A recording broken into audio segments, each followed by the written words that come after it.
TV 김재구입니다. 하나의 유령이 한국을 떠돌고 있다. 이게 무슨 말이죠?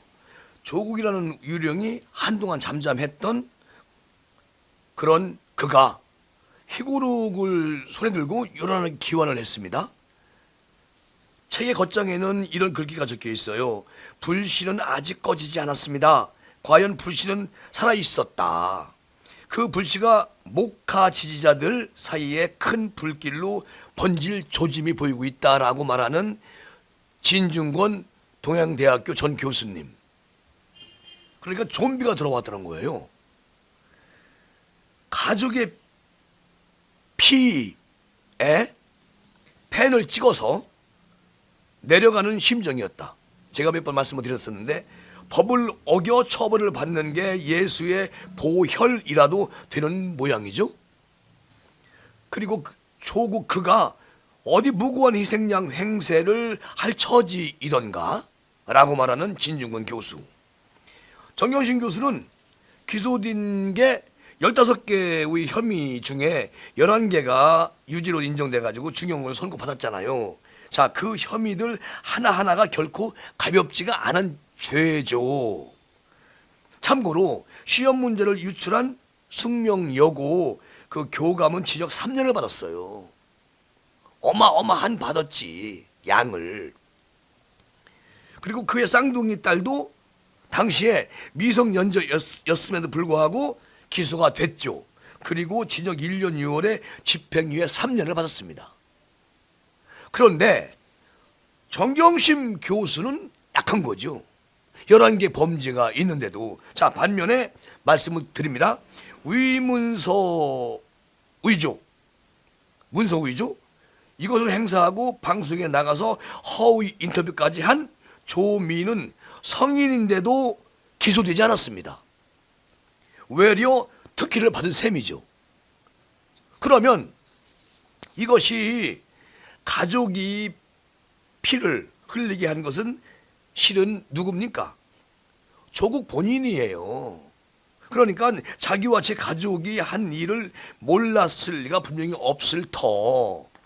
임명을 포기했더라면 만약에, 그러면 피의의 대부분은 드러나지 않고 그냥 묻혔을지도 모르겠죠. 그런 상황인데 여기서 진 교수는 이렇게 말을 해요. 하지만 그것은 정치적 돌파를 선택했고, 그리고 누가, 조국이라는 사람이 그 결과 자기가 지금 열문지화라는, 지화라 부르는 그런 상황을 자초한 것이다. 왜 이 사람은 이럴까? 라는 생각이 든다는 거예요. 불법은 없습니다. 그러면 청문회 준비 과정에서 조국은 이렇게 말했죠. 그렇게 단언을 했다고 들었다. 이것은 치명적 오판으로 드러났다. 그래도 여전히 조국은 그 스탠스를 유지하고 있습니다. 자, 그러니까 법원에서 유죄가 인정된 11개 혐의 모두 적법이었고 합법이었다는 것이다. 자, 정말 그렇게 믿는다면 왜 법정에서 묵비권을 행사했죠? 조국이라는 사람이? 이해가 안 가잖아요. 거기서 묵비권 하지 마야지. 그게 이제 진중권 교수가 주장하는 것이고요. 자, 진중권 교수는 이렇게 말합니다. 가족의 피라는 표현은 매우 자극적이다. 기독교인들이 예수의 피로서 구원을 얻었듯이 조국 지지자들은 성가족의 피로서 공수처와 검수 완박을 얻어노라고 믿을 것이다.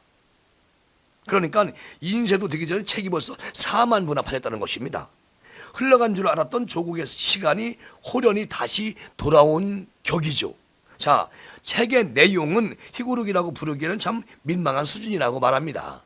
진중권 교수께서는 자신의 페이스북 글과 페이스북 친구들의 격려사들 그리고 관변 언론의 기사들을 복사해서 붙인 것이라는 것입니다. 그 책이. 그러니까 윤석열 전 총장이 한동훈 검사장을 서울중앙지검에 시켜달라고 했다는 고자질을 빼면 대부분 주관적 추측과 망상을 근거한 그런 검찰 음모론 뭐 이런 거라는 거예요. 그러니까 대통령 2명을 감옥에 보낸 윤석열은 조국 수사와 검찰개혁 공방이 계속되는 어느 시점에서 문재인 대통령도 잠재적 피의자로 인식하기 시작을 했을 것이다. 그러니까 여기서 뭐 있잖아요. 울산 선거 개입 사건, 아주 유명한 사건이잖아요. 여기에 대통령의 수건 사업이죠, 이게. 그리고 일종의 손타구? 그러니까 손타구는 무슨 말이냐? 남의 마음을 미리 헤아린다는 뜻의 일본어인데요. 자, 이런 사건, 울산 사건, 이런 거를 법치국가에서 대통령은 잠재적으로라도 피의자가 되면 안 되나? 의문이 되는 대목이에요. 그러니까 대통령을 끌어들이는 것은 책임의 검찰을 전가하기 위해서겠죠. 그리고 내 흠결과 무관하게 검찰의 문재인 정부 총공격과 이에 대응하는 여권 지지층의 전쟁은 벌어질 수밖에 없는 상황이 돼버린 것이죠.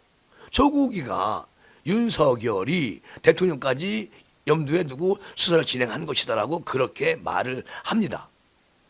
책에서. 그러니까 진중권 교수가 이렇게 해답을 내는 것이죠. 어쨌든 이게 꼭 진중권 교수 말에 의하면 조국이 아니더라도 검찰은 정권을 공격을 했을 터이니 검찰이 사회 분열이 내 탓이라 하지 말라는 얘기로 비춰진다. 조국의 말이. 기가 막힌 사람이죠. 그리고 또 일각에서는 4.57 재보궐선거 참패가 조국 탓이라고 한다. 자, 지금도 기승전 조국 프레임이 끝나지 않았다. 왜? 전직 고위 관계 공직자로서 정무직 도의적 책임을 이게 무제한 지겠다? 저를 밟고 전진하기 바란다? 이렇게 말한 조국. 조국을 밟고 가라는 거예요. 그러니까 이게 무슨 말이냐면 정말로 조국 이 사람이 정말로 민주당이 자신을 밟고 나가기를 바란다면 애초에 이런 책을 내지 말았어야 되는 겁니다. 그렇죠? 그러니까 이분은 입만 살아있다. 완전 좀비다. 그렇게 아주 진중권 교수가 딱 좀비라고 정리를 해버립니다. 자, 책에서 나오자 책이 나왔어요. 그런데 선거 참패 후 잠시 반성하는 듯 했던 민주당이 바로 과거 모드로 깊숙이 빠져들어갑니다. 그러니까 조 전 장관이 고난 속에 기반을 놓는 개혁 과제, 그리고 특히 검찰개혁의 완성에 힘을 바치겠다? 뭐 이낙연 전 민주당 대표 가족의 피로 쓴 책이라고 글귀에 자신을 자식을 둔 아버지로 또 아내를 둔 남편으로서 가슴이 아프다. 정세균 총리가 이렇게 말했잖아요. 기가 막힌 얘기를 했죠. 이낙연 전 총리는 특히 뭐 검찰 개혁에 완벽한 힘을 바치겠다 이런 얘기도 하고, 어쨌든 조국의 시련은 개인사가 아니잖아요. 이것은 조국의 시간을 우리의 이정표로 삼아야 한다. 이런 말 한 사람이 누구죠? 추미애.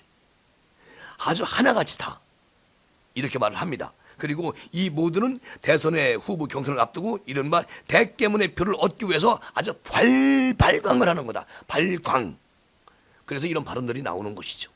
추미애도 대선 출마한다고 지금 들먹이고 있잖아요. 자, 이런 것들이 모두 대선 주자 중에 유일한 이재명 경기도지사만 침묵하고 있는데 일찌감치 이를 굳히고 있기 때문에 중도층의 눈치를 보는 것이죠. 누가? 이재명. 얼마나 이재명 이분이 얼마나 약삭빠릅니까? 예? 대단한 사람이에요. 하여튼 뭐 모든 그 모순 덩어리 이재명, 모순 덩어리. 근데 이분이 이렇게 또 약삭빠릅니다. 대권 주자들마저 이러니 자기를 밟고 가라고 한들 조국이가 그런 얘기를 한들 민주당에서 감히 누가 그를 밟겠어요. 조국을 누가 밟아. 대깨문들이 있는데 밟을 수가 없지. 그러니까 나는 못 밟지. 그러나 난 이렇게 얘기하는겨. 이렇게 양면성이 드러나고 있다는 것이죠. 누가? 조국 전 장관이. 그러니 그 말은 사실 어디 한번 밟고 가봐라 니들이. 완전히 협박하는 겁니다. 협박. 대깨문을 믿고. 무서운 사람이에요. 조국. 그리고 한때의 유력한 차기 주자가 지금 물에 빠져가지고 허우적대는 당의 다리를 완전히 끌어당기는 그런 물귀신 같은 그런 존재로 전락한 사람이 누구냐? 조국 전 장관이다. 그리고 1심 판결문을 통해서 범죄의 사실과 유죄의 증거들이 그냥 낱낱이 공개되고 어마어마하게 쏟아져 사실도 다 드러났는데도 조국과 지지자들의 억지는 이제 설 자리가 분명히 없을 것이다. 그렇게 발광을 하고 광기를 부려도 자리는 없다. 이제는 다 잃어버렸다. 이번 재보선 그 참패를 통해 가지고 조국 수호의 정치적 효능도 검증이 끝난 겁니다. 그렇죠? 거기다가 이것을 보고도 이성적 판단을 못하는 민주당, 그리고 조국 수호가 일종의 종교적 신앙이 되어버린 것입니다. 어쨌든 간에 민주당은 정치적 필요에서 현실을 왜곡을 하고 있다. 거기에 세뇌된 지지자들은 검찰개혁 국면에서 그들의 강력한 우군이 되어 주었다는 겁니다. 이렇게 완전히 모순으로 변질돼 버리는 그런 민주당과 조국이 불을 지른 거죠. 그리고 거기서 이제 쫄쫄이 줄줄이 따라서 조국 옹호하는 것입니다. 지금 저들은 그 대가를 분명히 치를 것이고 지금도 치르는 중이다. 국민은 등을 돌리고 있다는 거예요. 자, 그 세뇌가 얼마나 집요하고 강력했던지 법원의 판결과 선거의 결과를 보고도 저들은 아직 망상을 버리지 못하고 있다. 이렇게 정리할 필요가 있어요. 그리고 그 망상을 깬 유일한 인물은 오직 조국 자신뿐입니다. 그러니까 그가 1심에서 드러난 사실들을 깨끗이 인정을 하고 자신이 그동안 거짓말을 해왔다고 고백을 한 다음에 자신 지지자들에게 이제 자신을 밟고 가라고 이렇게 하는 수밖에 없다는 겁니다. 그러니까 문제는 그 일을 해야 할 그 조국 자신이 누구보다 깊숙이 그 망상에 빠져 있다는 게 문제라는 거예요. 그러니까 망상의 공동체를 해체할 수 없다면 선이라도 그어야 하는데 지금 그 일을 할 사람은 송영길밖에 없어요. 그런데 송영길도 최고위부터 지지자들까지 당이 강성친문에 장악당한 상태라서 대표로 한들 그 비합리적 열정의 덩어리와 선을 긋는 게 쉽지는 않을 것이다. 그래서 결말은 뻔히 알면서 몰락해 가는 것이다. 오늘 송영길이 뭘 하겠습니까? 일단은 조국 사태에 대해서 사과를 했어요. 그런데 그 사과는 어쩔 수 없이 가슴에 있는 게 아니라 국민의 눈높이에 무언가 맞춰보려고 하는데 너무 인위적으로 한 말이다. 진심이 있을까요? 없을까요? 나는 진심이 없다고 봅니다. 진중권 교수와 같은 생각이에요. 그리고 조국의 시간은 정말 고통스러웠을 것이다. 왜냐? 거짓말로 늘 진실을 이겨야 되는데 그게 안 되니까 얼만큼 고통스러웠겠습니까? 하지만 거짓을 가졌던 연민의 정도 거두면 거두게 되는 법. 그 고통의 세인의 연민을 사려면 최소한 거짓말을 하지 말았어야 된다. 근데 모든 게 다 가짜였다는 것이죠. 진실을 거짓으로 가리려는 그런 조국의 심보 때문에 이제 조국은 완전히 망한 거지 뭐. 조국의 시간에 그만 고통스러웠던 것도 아니다. 왜냐하면 1심 판결문에 그가 진실을 말하는 이들에게 정신적 고통을 줬잖아요. 이렇게 적혀 있습니다. 1심 판결문에 결론적으로. 그리고 조국은 국민만이 아니라 진영도 분열을 시킨 겁니다. 지금. 왜냐? 과거의 동지들이 얼굴을 마주보기 민망할 사이가 되어버린 것이죠. 그리고 그렇게 갈라진 이들이 다시 하나가 될 수가 있겠어요? 절대 다시 하나로 될 수는 없는 겁니다. 그러니까 선악과를 따먹은 아담과 이브처럼 조국 사태 이후에는 마치 아무 일도 없었던 것처럼 과거의 동지들에게 돌아갈 수 있을까요? 돌아갈 수 없죠.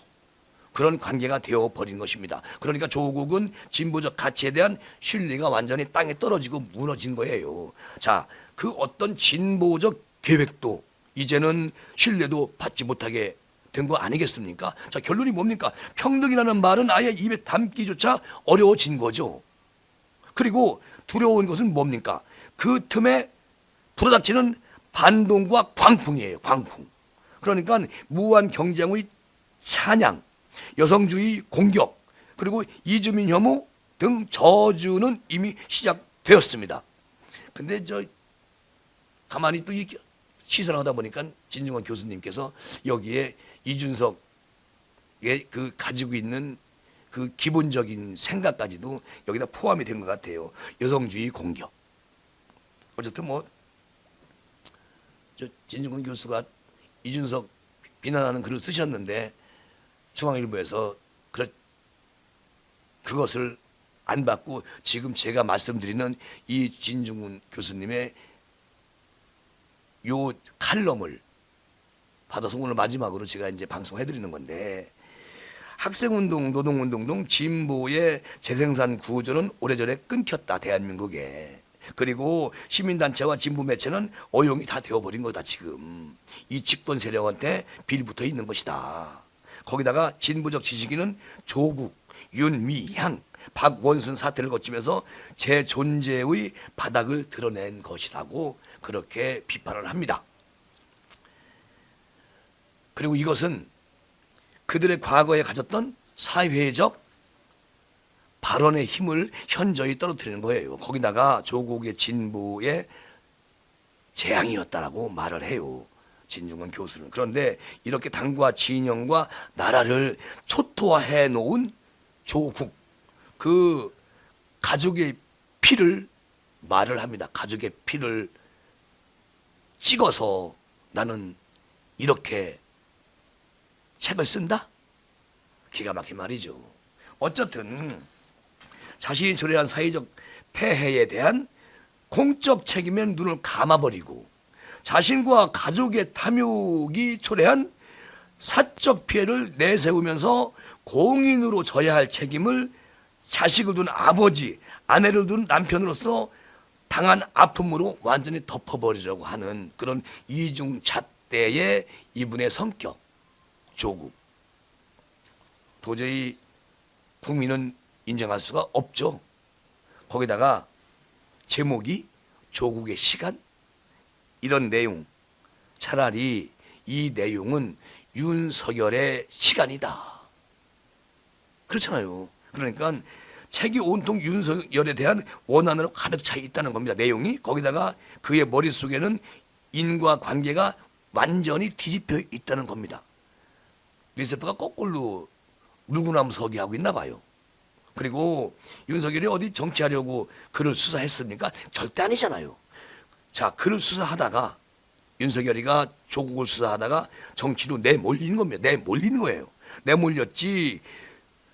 조국을 수사한 것은 검사로서 살아있는 권력에서 범죄를 저질렀기 때문에 수사한 것이고, 또 저 윤석열 대선 주자로 만들어준 것도 조국 전 장관 자신이었어요. 그리고 조국은 개인이 아니잖아요. 개인이. 자, 진영의 집단으로 조국을 옹호하고 있는데 조국이 개인을 넘어 한 세대의 집합적 표상이라는 얘기입니다. 그러니까 그런 의미에서 내가 조국이다라는 구호는 참이다. 참말이다. 즉 다들 다소가는 조국처럼 살아온 것입니다. 그리고 안 그렇게 살았던 그런 사람들마저 구호를 따라서 외치며 점점 조국이 되어가고 있다는 거예요. 중독이 되어가고 있다는 겁니다. 그리고 이 폐허 위에서 진보를 다시 세워야 되는데, 그런데 그렇게 하려면 조국의 망령을 무덤으로 보내야 된다는 거죠. 그리고 이 도돌이표 유형을 치우지 않으면 진보는 영원히 제자리 걸음으로 갈 수밖에 없다라고 말하는 진중권 교수. 자, 그런데 아무리 아무리 묻어도, 묻고 또 묻어도 망령이 자꾸 되돌아온다. 그럼 무슨 말이냐? 무덤에서 걸어 나온 존비를 부활한 예수로, 아니 참 답답한 일이다. 이렇게 말을 해요. 그 조국의 시간을 가지고 돌아온 좀비한테 지금 대개문 이 집권당이 벌벌 떠는 이유가 답답하고 암담하다. 대한민국이 그런 얘기거든요. 참 암담합니다. 걱정이다 이게. 그래서 오늘은 진중권 교수가 조국 전 장관의 그 범죄를 저지르고도 떳떳하게 책을 만들고 책이 벌써 4만 권이 다 팔리고 또 재판 찍어낸다는데 이 책을 사는 사람들은 어떤 사람들일까요? 근데 이거 이제 비판하기 위해서 사는 사람들도 있을 겁니다. 그러니까 조국은 오로지 돈을 좋아하는 사람이다. 그 가족들도 돈을 좋아해서 사모펀드에서 그렇게 큰 일을 벌이고 범죄를 벌이고 대통령한테 누를 끼치고 국민한테 스트레스를 주고 그렇게 살아온 가족들이잖아요. 집단들이잖아요. 근데 그것을 윤석열 총장이 수사하려고 하니까 수사 맡기 위해서 대통령 또 저 추미애, 박범계, 이성윤, 심재철 막 두루두루 모든 사람들이 하나가 돼가지고 윤석열 총장을 바로 대통령으로 만들기 위해서 지금까지 그렇게 일을 했던 것 같아요. 어쨌든 윤석열 총장 국민이 소환했습니다. 두고 봐야 되겠죠. 네, 감사합니다. 이 시간은 이렇게 마무리하고요. 다음 시간 준비하겠습니다. 감사합니다. 감사합니다.